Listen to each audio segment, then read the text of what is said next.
Hello and welcome to Live at Productronica. It's been a hectic day, absolutely really busy, and the halls have been much busier than we expected for this show, which is good news.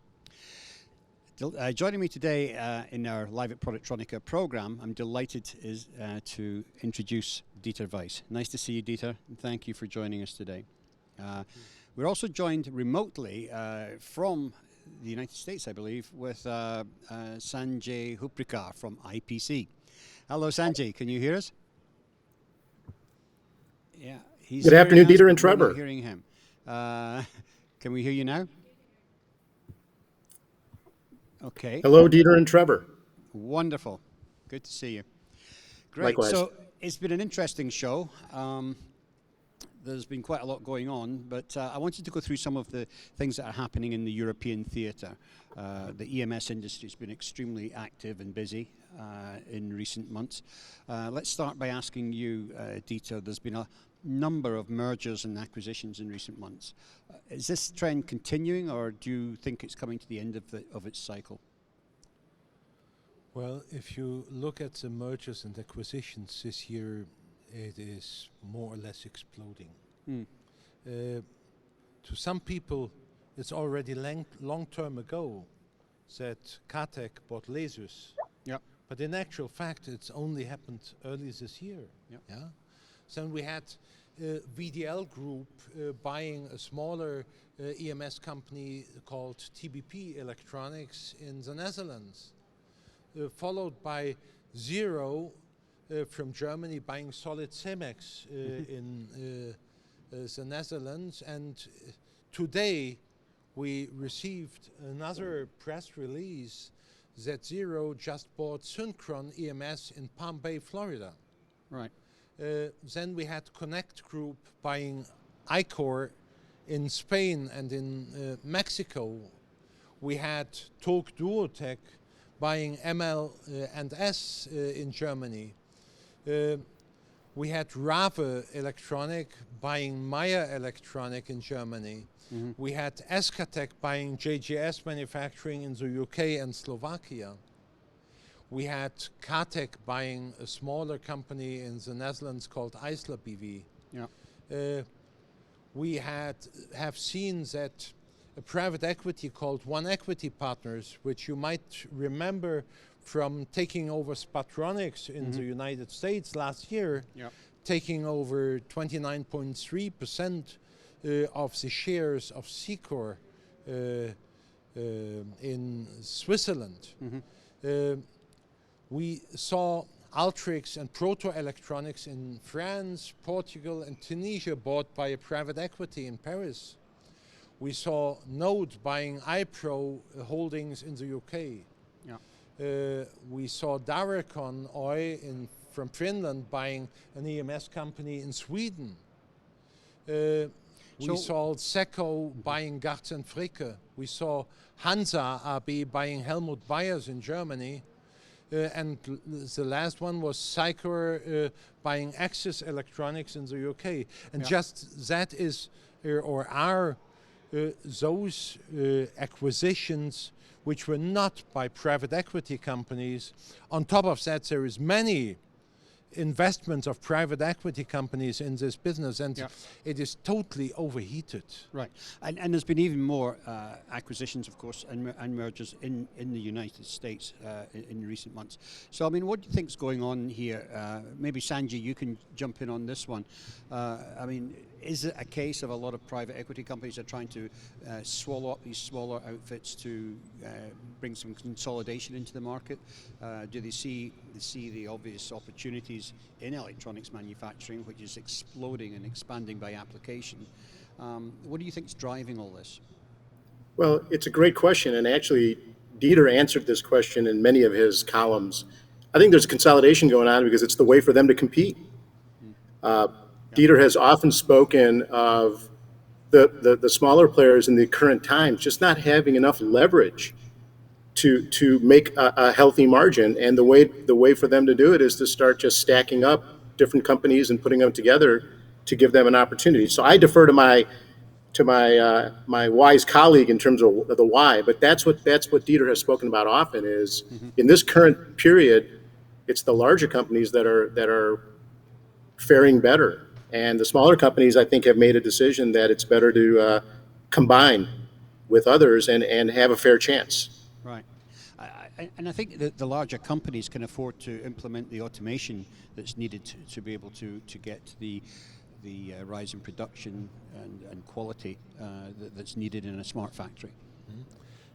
Well, what we see in the market is from the OEMs who are the customers of the EMS, there is a stronger desire in two ways. Number one is to have a one-stop supplier whom they can get the orders not only for the PCBA manufacturing. That is a business where margins are reducing more and more. Yeah.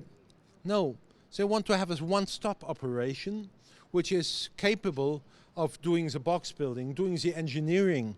Design. And we had this discussion today in another panel over here at the exhibition. It is about sustainability as well.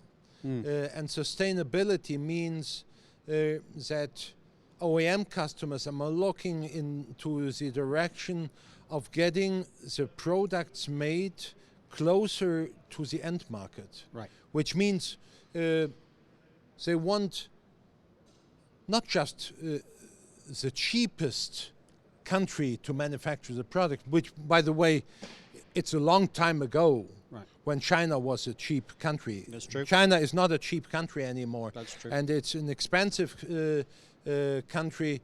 And Europe, and not only Eastern Europe, but Western Europe as well, can compete. Yeah, and they can manufacture the products without having to transport them half the way around the world, generating a huge carbon dioxide footprint. Yeah, and it. We have seen it last week with G26. Yeah. We should not wait for politicians to make the decisions for us. And us, the industry, we are going ahead without waiting for the politicians to tell us what to do. We industry companies, we make the decisions, and our clear way is we want a more sustainable way of manufacturing products and closer to the end product. And we see a lot of activities where products for the Western European markets are coming back to Europe, and that to say so, I like it. Yeah, and it's also happening in the Americas too. But I mean, a sustainable economy is definitely something that we're needing. But some of the governments are doing their part, because I believe here in Germany that manufacturers are being mandated to reduce their energy footprint by 20%. This has been asked by the government, and the same thing is happening, believe it or not, in China. In China, they're asking the manufacturers to reduce their energy output by 20%, and if they don't do it, they shut them down for a day. They shut them down, I know that. Yeah. So, but we have to look a little bit deeper on that. We need to realize that 60% of all electricity in China is still made from fossil fuels. Fossil fuels, And we have to realize that 1 ton of carbon actually generates 3.66 tons of carbon dioxide, and it's not acceptable anymore. Yeah, Right. And if we look to Europe, yes, we still need to have reduce our fossil fuels as well, but we are further advanced. We have a lot of alternative energy, and I've never been an enemy of atomic energy. And if you look at France, I think 85% of French electricity is made of atomic energy, and that has no or very few carbon dioxide but footprint. it does also it has waste problems, so let's face it. Yes, yes, that's for sure. But at the moment, we need to make decisions based on the fact what is the lesser evil, the problem.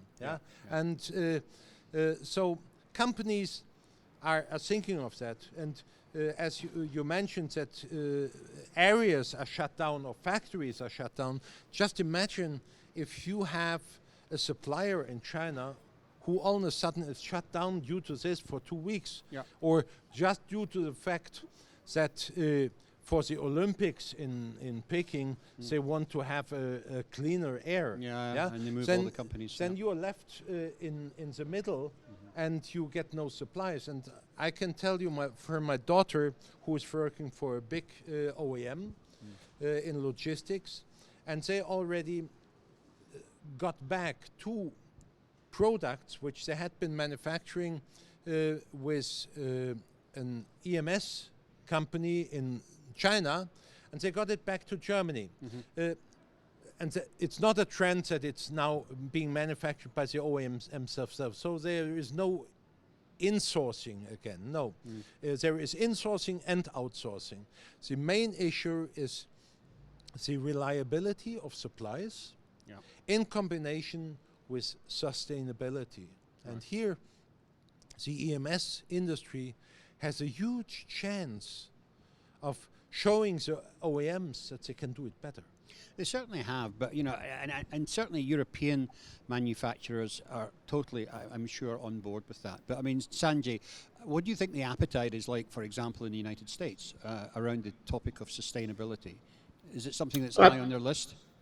Yeah, I mean, Europe has always taken the leadership role in environmental concerns and sustainability. I think the U.S. companies or North American companies have been following that. I want to underscore a point that Dieter made earlier, which I think is really important, and that is you are seeing a movement within the U.S. and in Europe for a more resilient supply base.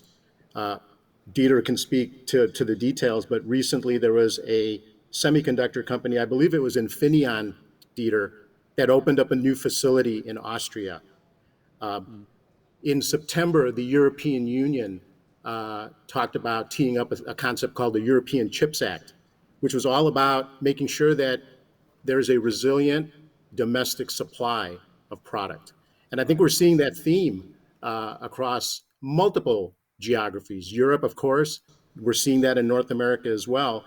The companies want to be less reliant on foreign supply. They want to be able to control their own destiny. They want to be able to shorten the supply chain, the length of the supply chain, as Dieter said earlier. And this is a movement that IPC supports. The spin that we put on it is that we don't think it's just about the semiconductors. A chip can't do anything on its own if it's not connected to a printed circuit board. So our encouragement to the EU has been, don't just look at it from a semiconductor point of view, look at it from a total electronics ecosystem point of view. Include the printed circuit board, include the printed circuit board assembly, include the other materials that go into creating an electronic device. So we would like to see an expansion of the ecosystem to include circuit board and circuit board assembly, not just the semiconductor. Yeah, I totally agree with that. That's very true. But I mean, it's evident from talking to vendors and EMS companies that business is strong here in Europe, and it's largely driven by the automotive and industrial applications. So what are the underlying trends that are happening in the market? Well, referring to Sanjay, at the moment we have a heated discussion on semiconductors, and the problem mainly generated, I have to say generated by the automotive industry. I have this feeling that the automotive industry in 2017 to 2019 already manufactured more than the market demanded. Right. So there was an overheating, and then all of a sudden, and that is my personal opinion, COVID came as a happy event for the automotive industry to say we need to cut our building programs, get out the dead bodies out of the basement and throw them into the river.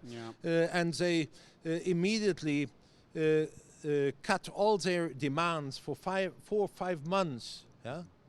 Now, sorry, no matter what perfect logistical system you have, nobody can react to that in such a they, way. they can't. They can't. But Dieter, I mean, that's growing pains among the automotive guys because they're relatively new to the electronics world. Yeah. Yeah. And I think that you're right. I think they did over by back in 2019. Do you remember, in addition, we had NXP having shut down of 2 factories in Texas due to the winter storms. Yeah. We had Renesas, I think in April, with a fire. We had a problem in Taiwan with water problems. And the factory Sanjay mentioned in Austria, I think it was Infineon, just opening a new factory. In addition, Bosch just opened a new semiconductor factory. But for example, on Bosch, I think it's not a foundry, it's just for their own purposes. Right. But so it's an interesting point, and I want to talk about that because Bosch obviously is building its own fab capacity in Germany. But what about, and we, you know, there's still not, as Sanjay mentioned, enough support industries around that. We need OSATs as well as PCB manufacturing companies and assembly companies. Yes. It is. At the moment, I get the feeling that politics jump on a subject which they just heard, and it's just hip to talk about semiconductor at the moment, because the automotive industry is yelling the loudest. Well, yeah, is but that in the actual case? fact, we need more. Yeah, and I'm very positively surprised by the French. Because they have realized, and the French associations have realized, that just looking into the semiconductor is not solving the problems. We need to look at the full chain of products, and the French government has set up a lot of projects to help the other industries as well.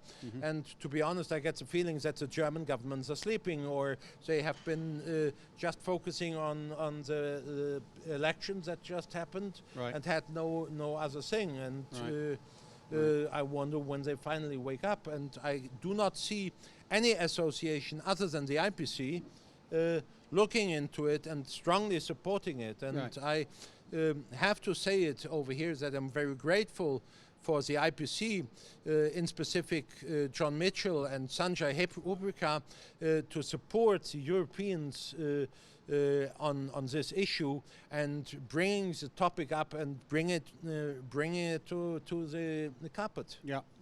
No, I think IPC is a very professional organisation. I think they do a superb job, and it's good to see them active in the European theatre.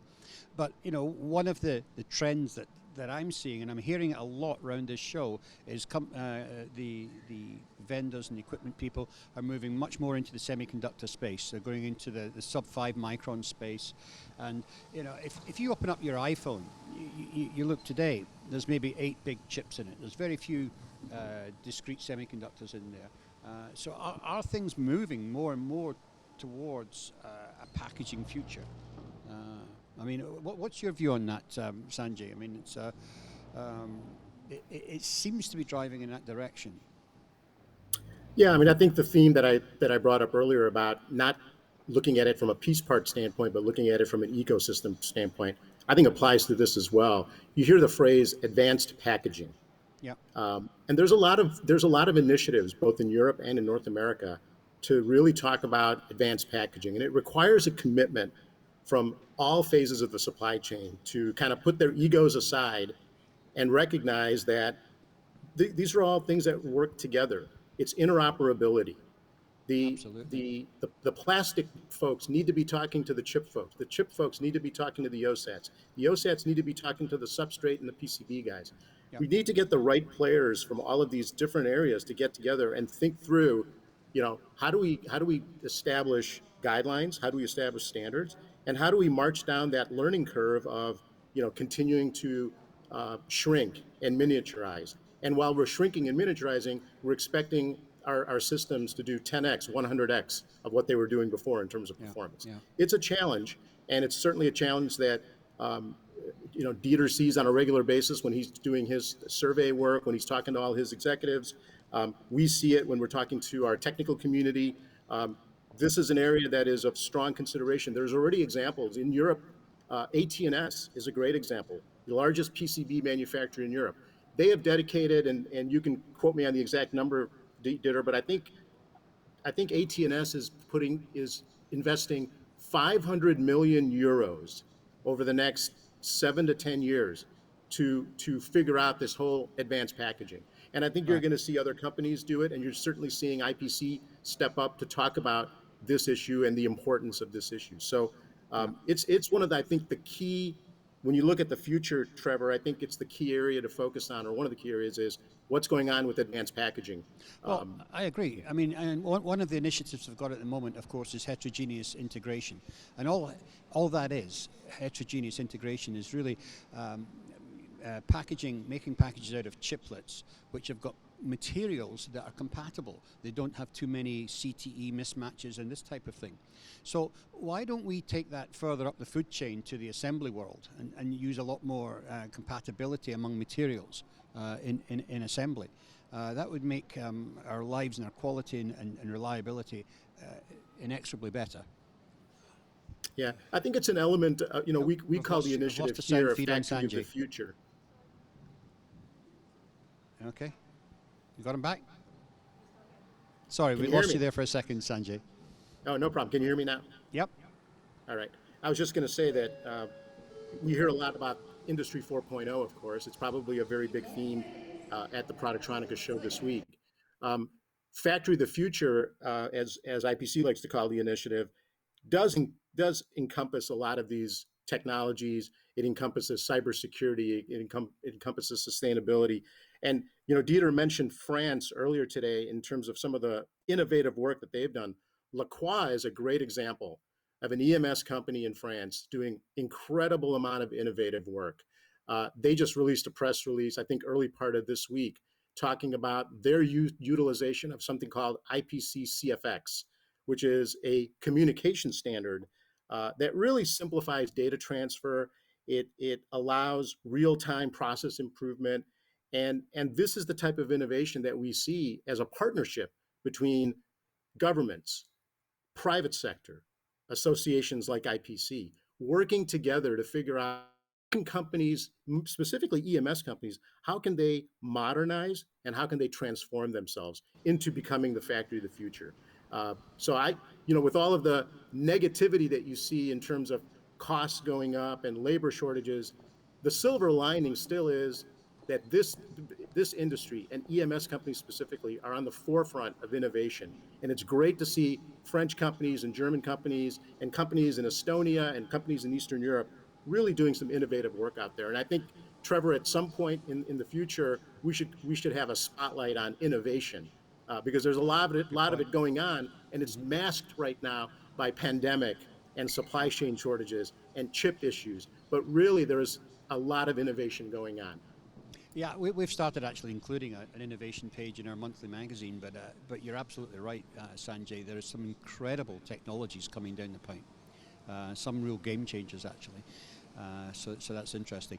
Before we let you go, Sanjay, one last question. What other sort of legislation is IPC working on with the European Commission to help our sectors of the industry? Yeah, so we regularly champion the issues that our members are facing, both on the EMS side and the PCB side. Certainly, any environmental legislation, we have our team in Brussels and in Washington all over focused on what's going on there. I mentioned the European Chips Act earlier. We're very much focused on making sure that that initiative expands out to include circuit board and circuit board assembly. So these are some of the key areas that we are focused on as an organization in terms of helping to serve the electronics industry. Great. Okay. So thank you very much for that. So just final question to you, Dieter. I mean, you bring out your annual report on the state of the EMS industry. When can we expect the next one? Well, you wouldn't believe it. We are already preparing for it, and I have to mention it as well that the IPC is supporting this work tremendously, and I have to thank the IPC once again for this support. And I hope we have the next annual report ready mid of February. Yeah, Okay. normally our goal is 6 weeks after the end of the calendar year, Yeah. which for most companies is the end of the fiscal year as well. And we have certain rules for companies which close with a fiscal year different to the calendar year. So it is, as long as it's always the same, it's not a problem, and you can rely on these figures. And they're very, very good benchmark figures for the industry. Right. And a lot of EMS companies are supporting our work of Informa, and we hope that will continue in Yeah. this way. Great. Okay. Well, gentlemen, I want to thank you both for taking part in the live at Productronica today. I'm sorry you couldn't join us in person, Sanjay, but you know, I'm sure we'll be able to catch up at Apex in a few weeks' time. Sanjay, Well, I was we there in miss you spirit. here. I was there in spirit, and Trevor, thank you for the opportunity. And Dieter, always a pleasure to hear your take on the industry. It's fantastic. Great. Okay. So, Okay. thank you. Thank you very much. That brings us to the end of Live at Productronica today. Join me tomorrow at the same time for a wrap up on what's been happening in Munich this week.